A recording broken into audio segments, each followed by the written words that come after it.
오늘 주님께서 주신 말씀은 사사기 13장 8절로 25절까지의 말씀입니다. 사사기 13장 8절로 25절까지의 말씀입니다.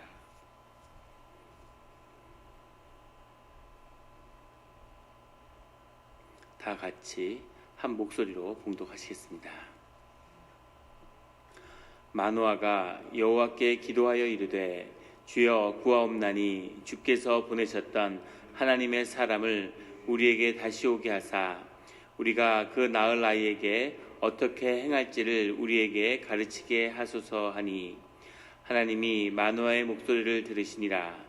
여인이 밭에 앉았을 때 하나님의 사자가 다시 그에게 임하였으나 그의 남편 마노아는 함께 있지 아니한지라. 여인이 급히 달려가서 그의 남편에게 알리어 이르되 보소서 전일에 내게 오셨던 그 사람이 내게 나타났나이다 하매 마노아가 일어나 아내를 따라가서 그 사람에게 이르러 그에게 묻되 당신이 이 여인에게 말씀하신 그 사람이니까 하니 이르되 내가 그로다 하니라. 마노아가 이르되 이제 당신의 말씀대로 되기를 원하나이다. 이 아이를 어떻게 기르며 우리가 그에게 어떻게 행하리이까. 여호와의 사자가 마노아에게 이르되 내가 여인에게 말한 것들을 그가 다 삼가서 포도나무의 소산을 먹지 말며 포도주와 복주를 마시지 말며 어떠한 부정한 것도 먹지 말고 내가 그에게 명령한 것은 다 지킬 것이니라 하니라. 마노아가 여호와의 사자에게 말하되 구하옵나니 당신은 우리에게 머물러서 우리가 당신을 위하여 염소 새끼 하나를 준비하게 하소서 하니 여호와의 사자가 마노아에게 이르되 내가 비록 나를 머물게 하나 내가 내 음식을 먹지 아니하리라. 번제를 준비하려거든 마땅히 여호와께 드릴지니라 하니 이는 그가 여호와의 사자인 줄을 마노아가 알지 못함이었더라. 마노아가 또 여호와의 사자에게 말하되 당신의 이름이 무엇이니까 당신의 말씀이 이루어질 때에 우리가 당신을 존귀히 여기리이다 하니 여호와의 사자가 그에게 이르되 어찌하여 내 이름을 묻느냐. 내 이름은 기묘자라 하니라. 이에 마노아가 염소 새끼와 소재물을 가져다가 바위 위에서 여호와께 드리매 이적이 일어난지라.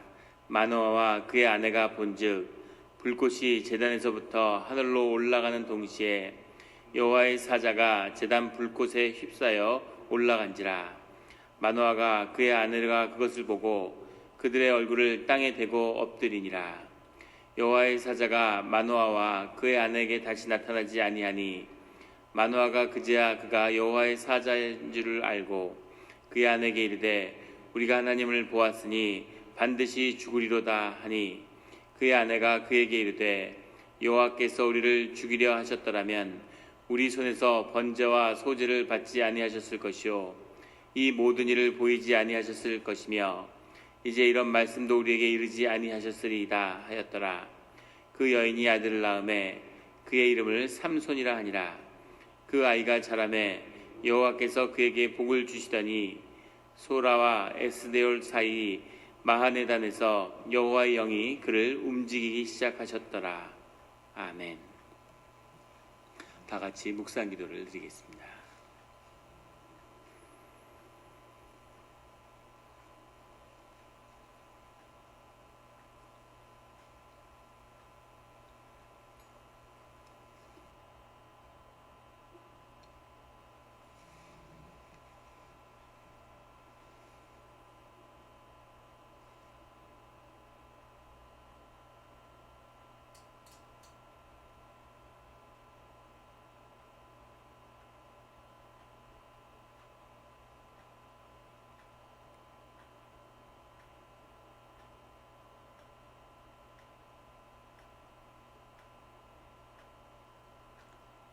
하나님 아버지 감사합니다.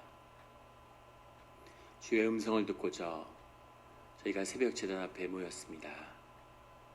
우리 마음의 기도와 우리 마음의 묵상이 주님께 연락되기를 원합니다. 감사드리며 예수 그리스도 이름으로 기도드렸습니다. 아멘. 오늘 사사기 13장 8절의 말씀은 이렇게 시작하고 있습니다. 마노아가 여호와께 기도하여 이르되 주여 구하옵나니 주께서 보내셨던 하나님의 사람을 우리에게 다시 오게 하사 우리가 그 나흘 나에게 어떻게 행할지를 우리에게 가르치게 하소서.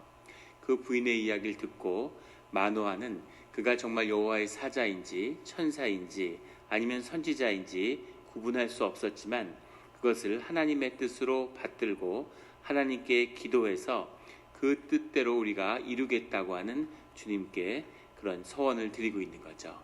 그 기도를 합당했기 때문에 또 주님이 그의 기도와 또 삼손이라는 하나님의 자녀를 맡아서 키우기 위해서 아버지의 역할이 있어야 하기 때문에 하나님의 사자가 그리스도가 다시 임하게 되는 그런 사건을 경험하게 됩니다.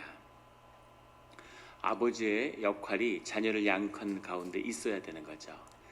신약에서는 아이들이 7살이 될 때까지는 엄마의 역할이 절대적이고 7살 때부터 14살 때까지는 아버지의 역할이 절대적이라고 하죠. 그래서 어머니도 있어야 하지만 아버지도 있어야 하는 겁니다. 우리 예전에도 몇 번 나눈 예화인데 사자 떼들을 보면 사냥 기술을 아버지가 아들에게 가리키는 거죠. 자녀들에게.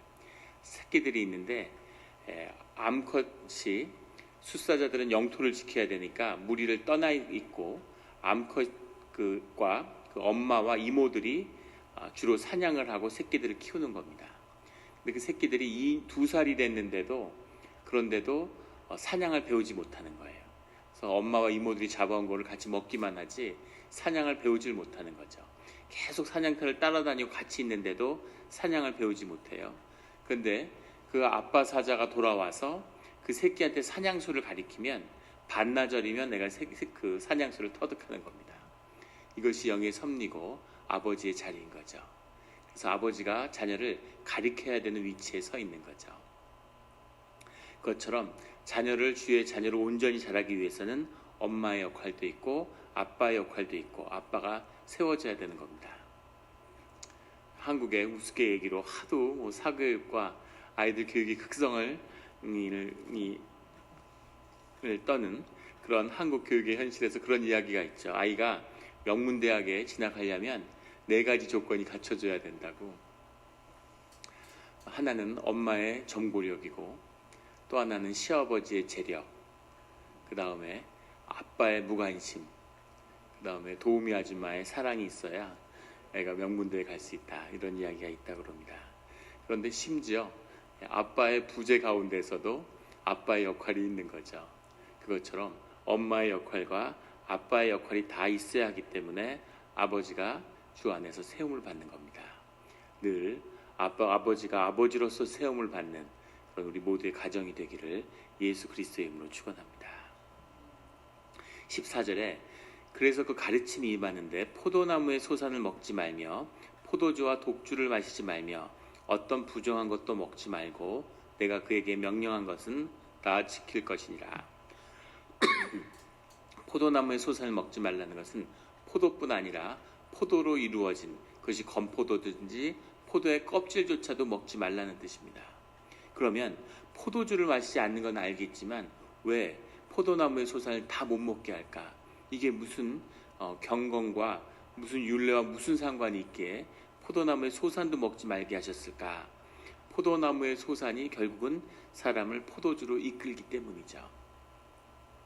마리아나가 합법화돼 가지고 마리아나가 미국에서 이렇게 마리아나를 피우고 있는데 고등학교에도 아주 광범위하게 퍼지고 광고들, 가게들 이런 것들이 계속 우후죽순 생겨나고 있습니다.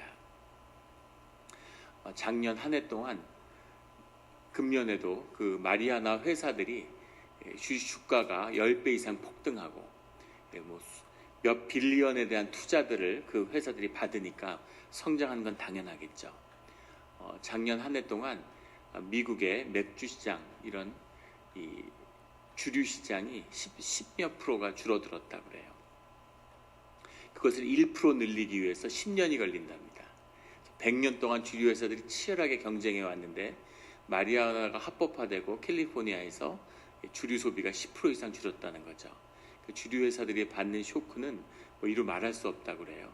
그래서 시간 문제고, 마치 오늘날 우리가 먹는 모든 음식에 그 콘으로 만든 시럽이 다 들어가 있는 것처럼 시간 문제죠. 언젠간 우리가 먹는 모든 음료에 마리아나가 들어갈 거라고 이야기하는 거죠. 그런데 그것을 옹호하는 사람들은 마리아나가 사실 담배보다도 몸에 해롭지 않다고 이야기하는 겁니다. 마리아나를 금지시키려면 술도 금지시키고 담배도 금지시켜야지, 왜 술, 담배보다 훨씬 몸에 해가 덜한 마리아나를 금지시키느냐라고 이야기하는데, 사실은 그것을 반대하는 사람들은 마리아나가 문제가 아니라 마리아나에 있는 환각물질이 결국 마리아나로부터 시작해서 다른 마약을 하도록 이끈다는 거죠. 미국의 마약 중독자가 가장 보수적으로 보는 사람들이 6명 중에 1명, 가장 크게 보는 사람들은 4명 중에 1명은 마약을 하고 있다, 이렇게 보고 있다고 합니다. 세계사의 유례가 없는 일이고 지구상의 유례가 없는 일이죠. 왜 이렇게 미국은 마약이 심할까? 미국은 결국 마약 때문에 망할 거다, 이런 이야기들이 많죠. 그 시작이 아주 작은 것에서부터 시작된다는 것을, 기드온이 그 적을 물리치고 동방에서 온 이방인들을 물리치고 그 말에 있는 장식 하나를 취하는 것에서 기드온의 그 여호와의 숭배가 무너지는 그 과정들을 우리가 말씀 가운데 보았습니다. 그 싹을 자르고 아예 그곳에 가까이 하지도 말라는 거죠. 그것이 우리의 심령과 경건을 지키는 방법이다.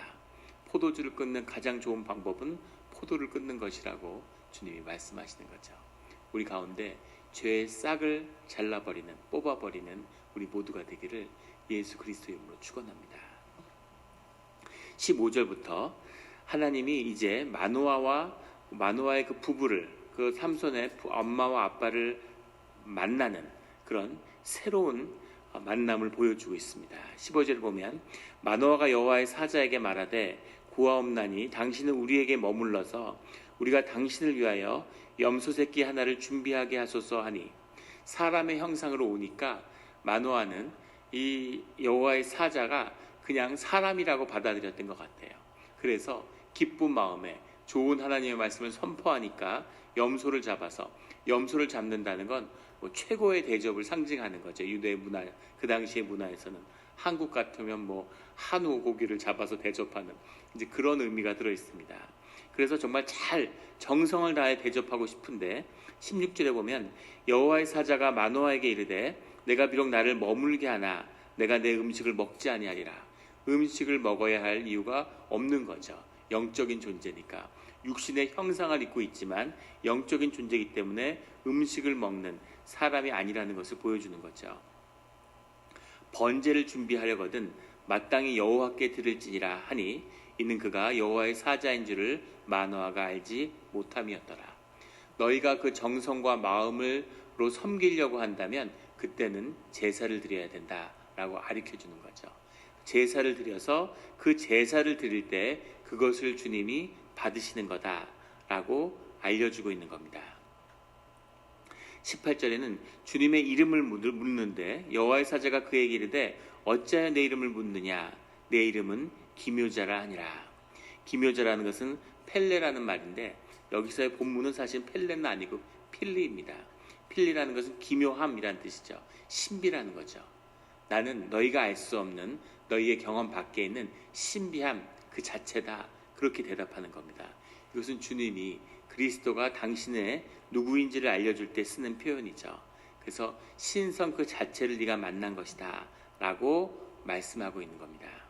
하나님을 직접 대면한다면 죽었겠죠. 하지만 그리스도로서 그 외의 경험, 마노아의 경험 가운데 주님이 자신을 제한시킴으로써 그렇게 주님을 드러내는 거죠. 19절에 이에 마노아가 염소 새끼와 소제물을 가져다가 바위 위에서 여호와께 드리매 이적이 일어난지라. 소제물과 염소 새끼를 바위에 올렸는데 갑자기 음식을 준비하려고 하다가, 식사 준비를 하려고 하다가 그것이 제사로 바뀐 거죠.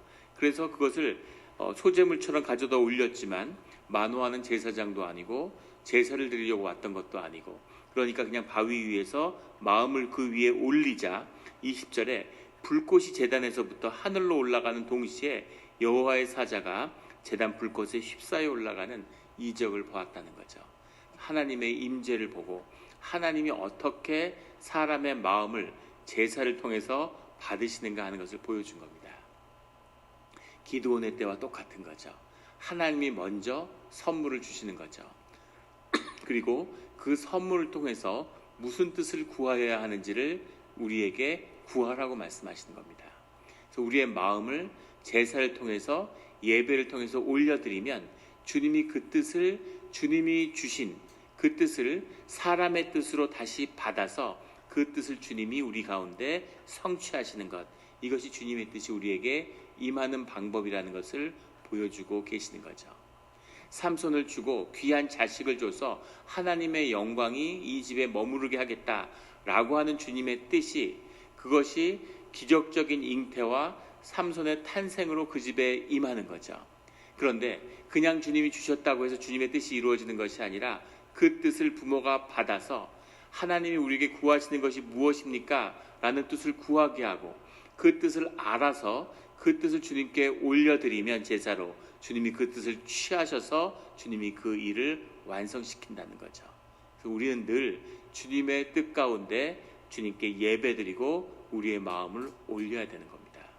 주님이 받으신다는 것을 상징적으로 불에 태우는 것으로, 주님은 불이시니까 하늘로부터 그 불을 태워서 주님이 그 불을 받으시는 것으로서 우리에게 보여주는 것, 그 상징과 표상이 제사인 거죠. 그런데 마음도 잊어버리고 제사의 참 뜻도 잊어버리고 그냥 매일 가져다가 고기만 태우고 있는 거죠. 주님이 나중에 이사야서 예레미야서 이런 데 가면 이제 그것 좀 그만해라, 질린다, 너희 제사가 역겹다, 주님 이렇게 말씀하시는 거죠. 그것은 고기를 태운 데 있는 것이 아니라 제사장들이나 제사장을 섬기는 사람들이 빨리 기름 태우고 고기 먹어야지 이런 생각만 하고 있는, 사람들로부터 그것으로 폭리를 취하는 그런 성전 거래를 하고 있는 그 더러운 성전을 허물어라, 이렇게 말씀하시는 거죠. 중요한 것은 그 마음, 순수한 마음인 거죠. 마노아가 기도하는 사람도 아니고 분별하는 사람도 아니고 무슨 제사에 준비된 사람도 아니고, 하지만 부인의 말을 듣고 하나님을 찾고 하나님께 자기의 진실한 모습으로 나오는 그런 사람인 거죠. 주님은 늘 진실한 사람의 그 고백과 기도를 들으신다는 것, 이것을 주님이 성경을 통해서 거듭 말씀하고 있습니다. 그래서 주님 앞에 나올 때는 제일 위험한 게 무슨 목사 같은 종교인들, 이런 사람들이 제일 위험한 거죠. 하나님을 안다고 생각하는, 하나님은 기묘자라, 우리의 이해와 우리의 경험에 너머에 계시는 분인 거죠. 그 주님이 25절에 여호와의 영이 그를 움직이기 시작하셨더라. 이제 부모가 하나님의 뜻 가운데 자녀를 받았기 때문에 그 자녀가 이 땅에서 하나님의 영광이 드러나는 그 일이 시작하기 시작했다는 겁니다. 주님의 일이 이렇게 이루어지는 거죠. 그래서 우리가 늘 예배해야 되는 겁니다. 예배가 온전히 드려지면 하나님의 일은 성취된 거죠. 이 예배를 한 번을 드리지 못하기 때문에, 이 마음을 한 번을 하늘에 올려드리지 못하기 때문에 우리의 삶이 변화되지 않는 것이죠. 우리 일생 가운데 한 번은 신령과 진정의 예배를 주님께 올림으로 세상을 주의 뜻 가운데 완전히 변화시키는 그런 예배를 올리는 우리 모두와 영락교회가 되기를 예수 그리스도의 이름으로 축원합니다. 기도드리겠습니다.